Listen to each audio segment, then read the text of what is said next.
नमस्कार साथियों, मेरा नाम है नितिन और आप देख रहे हैं मेरा YouTube चैनल बहुजन क्रांति स्टेटस। तो साथियों, आज राजस्थान में आज़ाद समाज पार्टी के राष्ट्रीय अध्यक्ष भाई एडवोकेट चंद्रशेखर आचार्य जी और राष्ट्रीय लोकतांत्रिक पार्टी के राष्ट्रीय अध्यक्ष भाई हनुमान बेनीवाल जी ने संयुक्त रैलियां की और ये रैलियां लक्ष्मणगढ़ विधानसभा सीकर ज़िले में और तिजारा विधानसभा में जिला अलवर और विराटनगर विधानसभा जिला जयपुर में ये रैलियां आज चंद्रशेखर आज़ाद जी और भाई हनुमान बेनीवाल जी ने की हैं।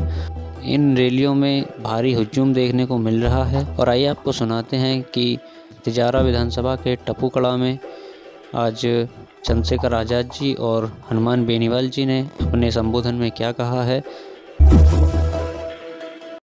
साथियों, माताओं, बहनों, प्यारे बच्चों, सबसे पहले तो माफी चाहते हैं कि आने के अंदर थोड़ी देरी हो गई, लेकिन आपका जोश और जुनून देख के बता रहा है कि इस बार कांटे का मुकाबला तिजारा विधानसभा क्षेत्र के अंदर है।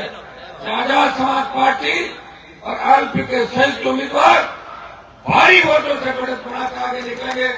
ऐसा जोश उत्साह आपके अंदर दिखाई देगा। भाइयों, पिछले 20 साल के अंदर आपने अखंड भ्रष्टाचार के अंदर डूबते हुए राजस्थान को देखा। गहलोत वसुंधरा के गठबंधन ने, भाजपा कांग्रेस के गठबंधन ने राजस्थान की ये हालत कर दी कि दिल्ली के सेंट्रल हॉल के अंदर जब लोकसभा में हम बैठते हैं तो बाहर के जो एमपी हैं, यूपी, हरियाणा, बिहार के, वो मेरे से पूछते हैं कि हनुमान जी, राजस्थान में डिग्री की रेट क्या है, कितने रुपए में मार्कशीट मिल जाती है। ये राजस्थान की इज्जत अगर खराब की तो कांग्रेस और भारतीय जनता पार्टी ने की। पेपर लीक की घटनाएं, बजरी माफिया का आतंक, थाना घाटी की दलित युवती के रेप करके और जिस तरह प्रतापगढ़ में आदिवासी बहन को निर्वस्त्र करके घुमाने की घटना हो, अपराध के अंदर अगर राजस्थान को 1 नंबर पे लाने का काम किया तो राजस्थान के माथे पे कलंक लगा। उसमें भारतीय जनता पार्टी और कांग्रेस की शासन व्यवस्था थी। भाइयों, इस बार राजस्थान के अंदर न कांग्रेस चल रही है न भाजपा चल रही है। अगर तूफान चल रहा है तो जवान का, किसान का, आरएलपी और आजाद पार्टी का तूफान चल रहा है। उठाओ, अपनी ताकत को पहचानो। आप तो दिल्ली के नजदीक हो, आपने दिल्ली के शासन को भी देखा, राजस्थान के शासन को भी देखा। मारवाड़ से तूफान चल रहा है, इसे यहाँ पे सुनामी बना दो। वोट की अपील करने आपको नहीं चाहे, मैं तो फिर हमेशा आपको नहीं चाहूंगा, आपकी तय आवाज करूंगा। हनुमान बेनीवाल ने राजस्थान एक पार्टी बना नौजवानों को लड़ना सिखाया, संघर्ष करना सिखाया। और पहले अकेला हनुमान बेनीवाल लड़ता था, अब चंद्रशेखर आजाद 1 और 1 11 हो गए। 2 भाई मिलकर दलित, शोषित, पीड़ित किसान की आवाज को बल दे रहे। मैं आपको विश्वास दिलाता हूँ, ये गठबंधन बहुत आगे तक जाएगा। राजस्थान अभी क्या सीखा जाएगा, गठबंधन को याद किया जाएगा। इस बार सत्ता की चाबी आरएलपी एसपी गठबंधन के हाथ। जय भीम।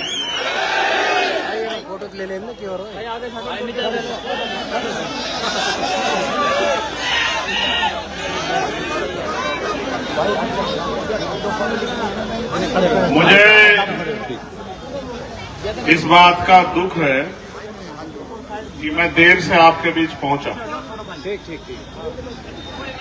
इस बात का कष्ट है कि चुनावी सभाओं में ज्यादा समय नहीं दे पाऊंगा, लेकिन एक बात का भरोसा रखो कि जब भी आपके ऊपर कोई भी समस्या पड़ेगी, चुनाव तो 10 दिन का है, जहां आपका पसीना पड़ेगा, वचन देके कह रहा हूं, टपूगड़ा की धरती पे खून देने का काम करूंगा। ये बताने के लिए मैं यहां आया। समय समय पे भारत की धरती पे जन्मे सभी संतों, गुरुओं, महापुरुषों को नमन करता हूं। आज का ये ऐतिहासिक जन सैलाब और जो मैं सुन रहा था, मध्य प्रदेश में चुनाव लड़ाते हुए भी, उत्तर प्रदेश, दिल्ली में काम करते हुए भी, जब मैंने उद्यमी भाई को टिकट दिया, बड़े बड़े लोग टिकट मांगने के लिए मुकाबले में थे। मैंने अपने लोगों से कहा, जिन लोगों ने मुझे यहां तक लाके खड़ा किया, कि एक जाति एक धर्म से चुनाव नहीं जीत सकते। अगर वास्तविकता में जीतने के लिए लड़ रहे हो, ताकत बनाने के लिए लड़ रहे हो, तो फिर मेरी बात के साथ खड़े हो जाओ। इस बार ही तिजारा में इतिहास लिखा जाएगा। आपका झंडा और डंडा दोनों बहुत मजबूत हैं। इस मंच पर उपस्थित हमारे सभी सम्मानित सर्व समाज के हमारे साथीगण, हमारे बड़े बुजुर्ग, मेरे हम और मेरे भाई अमित कसाना जी, भाई महक सिंह जी, हमारे वरिष्ठ नेता और राष्ट्रीय महासचिव भाई नरेंद्र कुमार भाटी जी, इस तिजारा विधानसभा के लोकप्रिय प्रत्याशी भाई उद्यमी पोसवाल जी, और आप सबके सहयोग से इस बार परिवर्तन के दौर में राजस्थान के भावी मुख्यमंत्री जो हमारे बीच है भाई हनुमान जी बेनीवाल जी का भी मैं धन्यवाद करता हूं। और आप जानते हैं मैं कोई बात बिना सैद्धांतिक नहीं कहता हूं।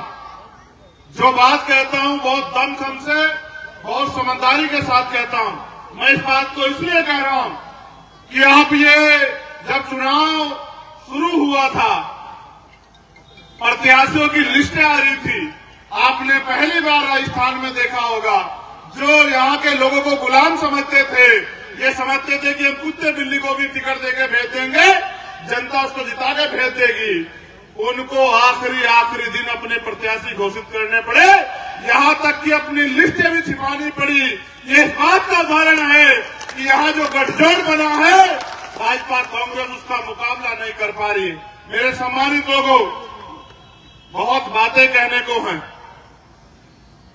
मैंने राजस्थान में जन्म नहीं लिया, ये बिल्कुल सच है, लेकिन जहां मैंने जन्म लिया और जहां से मैंने संघर्ष करना शुरू किया, हमेशा मैंने किसी भी कमजोर किसान, मजदूर, नौजवान, मुसलमान, दलित, पिछड़े, आदिवासी और किसी भी न्याय पसंद व्यक्ति को कभी निराश नहीं किया। आपने तो मेरा मान बढ़ा। जहां एक तरफ धन्ना सेठ बड़े बड़े चैलेंज कर रहे हैं, मैं धन्यवाद दूंगा हनुमान जी बेनीवाल जी का। यहां प्लेन हेलीकॉप्टर वाले मना कर रहे थे कि उतर नहीं पाएंगे, विजिबिलिटी कम है। मैंने इनसे कहा क्या करें, मुझसे कहने लगे 10 फीट ऊपर से कूद जाएंगे, लेकिन उद्यमी को जिता के चलेंगे। आज ही उद्यमी और उद्यमियों के साथियों का मनोबल नहीं टूटने देंगे। मेरे प्यारे भाइयों, चुनाव है, इस बात पे गौर करो। आप मुझसे प्यार करते हो, मैं इस बात को जानता हूं, मुझसे बेहतर नहीं जानता कोई आपको। मैं आपका खून हूं, आपको मुझसे बेहतर नहीं जानता कोई। और जिनकी मैंने लड़ाई लड़ी है, चाहे वो गुर्जर समाज हो, चाहे वो किसान समाज हो, चाहे वो जाट समाज हो, चाहे वो पिछड़े वर्ग के लोग हो, पाल प्रजापति कश्यप सैनी समाज के लोग हो, चाहे CNPR NRC में आपके यहां नेता तो बहुत है, मुझे कष्ट के साथ कहना पड़ रहा है, आपके यहां नेता बहुत है, आपने वोट देकर नेता बहुत लोगों को बनाया। जब इस देश में CNPR NRC लागू किया जा रहा था और देश के प्रधानमंत्री और गृह मंत्री बैठ के आपका मजाक उड़ा रहे थे, और एक हमारे उत्तर प्रदेश के मुख्यमंत्री बड़े बड़े भाषण देके कहते थे कि मुसलमानों ने अपनी बहन बेटियों को, मां को सड़क पर बिठा दिया और खुद जो है घर में जाकर बैठ गए डर के। अगर कोई आपके साथ खड़ा था, आप इतिहास पढ़ के देखो और जानकारी हासिल करो, तो सिर्फ चंद्रशेखर आजाद खड़ा था इस ऐलान के साथ कि कोई भी किसी कमजोर को अकेला ना समझे। जब कोई साथ नहीं खड़ा होता, मैं गया 29 दिन के लिए जेल में, लाठिया खाई में। मैं आपसे इस बात पे वोट नहीं मांगूंगा, मगर मैं आपसे पूछना चाहता हूं, अगर आप किसी और का चयन करते हो उद्यमी के अलावा, उसकी डोर किसके हाथ लोगे आप मुझे बताओ। अगर आप कांग्रेस पार्टी के व्यक्ति जिता के भेजते हो, क्या उनकी इतनी हिम्मत है कि वो मुख्यमंत्री जी के सामने जो वर्तमान के एक शब्द आपके लिए बोल दे? आप बताओ मुझे पूरी जिम्मेदारी से। यहां हरियाणा के गुंडे नासिर जुनैद को उठा के ले जाते हैं और वहां जाके उनकी हत्या करते हैं। यहां की सरकार तमाशा देखती रहती है। पूरे राजस्थान में हमने आंदोलन कराया, हर जिले में, पूरे हरियाणा में हमने आंदोलन किया, पूरे जिले में हमारे प्रदेश अध्यक्ष बैठे हैं उत्तराखंड के, पूरे उत्तराखंड में हमने आंदोलन करा, पूरे उत्तर प्रदेश में आंदोलन करा। जब जाकर मुख्यमंत्री को पता लगा कि ये कहीं मुसलमान नाराज ना हो जाए, तब जाकर उनके घर गए, असगर को गोली मारी, मीना जी SI को गोली मारी। क्या करवाना चाहते हो? आप इनको बढ़ावा दे रहे हो।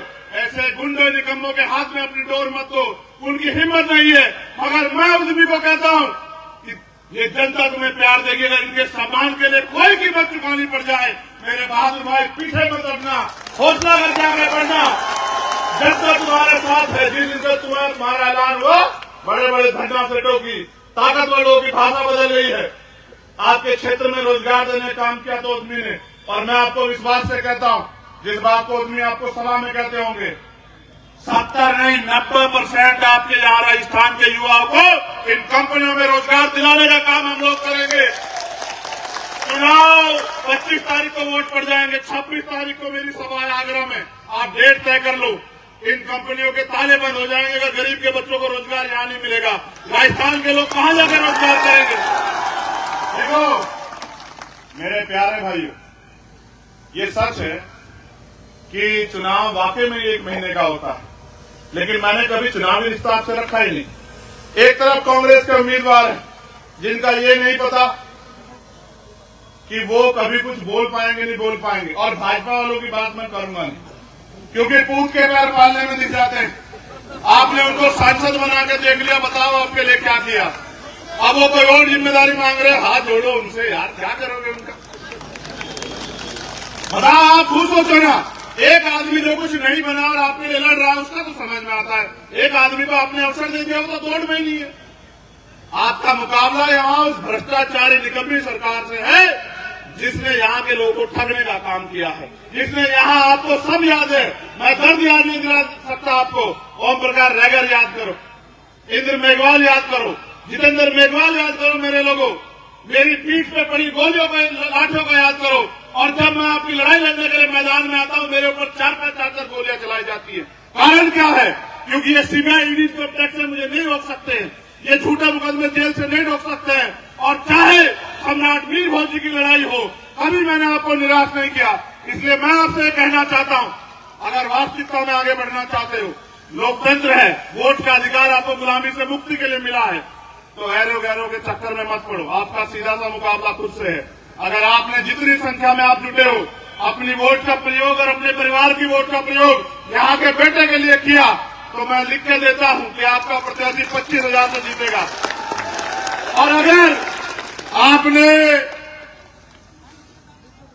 आपने काम करने का काम किया, अगले 7 दिन उद्यमी को भाई मान के, मेरे संघर्ष को याद करके, हनुमान बेनीवाल जी के किसानों की लड़ाई को, नौजवानों की लड़ाई को याद करके अगर आपने 7 दिन काम करने काम किया, तो उद्यमी पोस्टवाल 50,000 से जीतेगा। इस बात की मैं गारंटी देता हूं। ये राजस्थान है, इतिहास सीख देता है। जब 2 अप्रैल 2018 को हम लोग निकले थे और अपने एससी स्टेट बचाने के लिए, आरक्षण बचाने के लिए, तो यही भारतीय जनता पार्टी की सरकार ने हमारी पीठ पे गोलियां चलाई, आप भूलो मत। और जब आज वो हमारे बीच में नहीं है, एक ऐसी शख्सियत जिन्होंने यहां लोगों को लड़ना सिखाया, कर्नल किरोड़ीलाल बैसला जी, आज वो नहीं है, मैं उनको नमन करता हूं। जब यहां आरक्षण के लिए आंदोलन हुआ, इसी भाजपा की सरकार ने 73-74 गुजर भाइयों के खून से होली खेली। किसको वोट दोगे? भाजपा को? अपने बच्चों को बरवाने के लिए? जब यहां हरियाणा में आरक्षण आंदोलन हुआ, इनमें गोलियां चलाई, 60 से ज्यादा जाट समाज के भाइयों को मारा। अब जो है, जो यहाँ की सरकार है, 4 बार गया मैं, जब इंद्र मेघवाल की मटकी छूने पर हत्या हुई, 4 बार मुझे पकड़ के वापस भेज दिया। जब सीएचए के बच्चे यहाँ बैठे होंगे, उनकी लड़ाई लड़ने आया, उठा के 4 दिन जेल में भेज दिया। ये लोग तंत्र की बात करते हैं, इनका एक ही मकसद है। जब भाजपा के लोग होते हैं तो कांग्रेस के लोग कहते हैं लुटेरे, जब कांग्रेस के लोग होते हैं तो भाजपा के लोग कहते हैं लुटेरे। आप बताओ, इनमें से किसी ने एक के खिलाफ एक कार्रवाई भी की हो तो आप बताओ। इनका एकमात्र मकसद है, आपकी वोट लो, राज करो और आपके बच्चों को गुलामी की तरफ भेजो, उनके अधिकार छीनो, उनको मजबूर करो। क्या यहाँ उत्तर प्रदेश बनवाना चाहते हो? क्या करवाना चाहते? आपको फैसला लेना।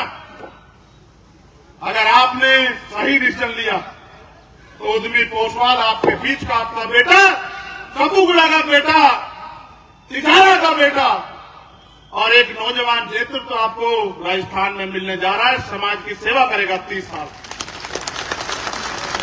और अगर आप उनकी बातों में आ गए, धर्म और जाति के आधार पर चले गए, तो फिर आपको वही झुंझुना मिलेगा जो आपको पिछले लंबे समय से मिलता है। मैं तो आपको जिम्मेदारी से कह रहा हूं, मैंने उद्यमी को भी कहा था और हमारे नेता बैठे रविंद्र कुमार भाटी जी, मैंने उनको भी कहा था, हमारे किसान नेता पुष्पेंद्र चौधरी और हमारे प्रभारी सतपाल चौधरी बैठे हैं कि मैं उद्यमी की सीट के लिए अगर मुझे बहुजन समाज से जुड़ी ऐसी ही खबर पाने के लिए वीडियो को लाइक, कमेंट, शेयर और चैनल को सब्सक्राइब जरूर कर लें और बेल आइकन दबाना ना भूलें ताकि आपको नोटिफिकेशन मिल सके।